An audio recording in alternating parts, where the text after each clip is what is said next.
રામ અને રાવણનું યુદ્ધ જ્યારે પૂરું થયું એના પછી ભગવાન જાનકી માતા અને લક્ષ્મણજી ઘર તરફ જઈ રહ્યા હતા ત્યારે એમને રસ્તામાં ડુસકા સંભળાયા. ભગવાને આસપાસમાં નજર કરી, કોઈ દેખાયું નહીં. પછી ઉકરડામાંથી અવાજ આવ્યો કે ભગવાન આ તરફ.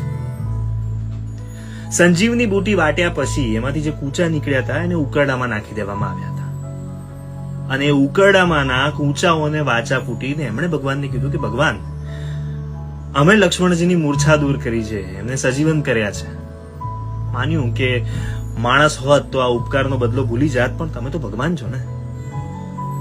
ભગવાનને લાગી આવ્યું અને ભગવાનને એ કૂચાઓને વરદાન આપ્યું કે આવનારા જન્મમાં તમારા નામની આગળથી કુ હટીને તમે ચા બનશો, ચા તરીકે જગ વિખ્યાત થશો અને દુનિયાના દરેકે દરેક લોકોની મૂર્છા દૂર કરશો. ત્યારથી આ ચા જે છે એ તો ભગવાનનું વરદાન છે યાર. કોઈ પણ પૂછે ના ના પડે, કટિંગ તો કટિંગ, મારા જેવો આખો મગ લે. Happy international T day.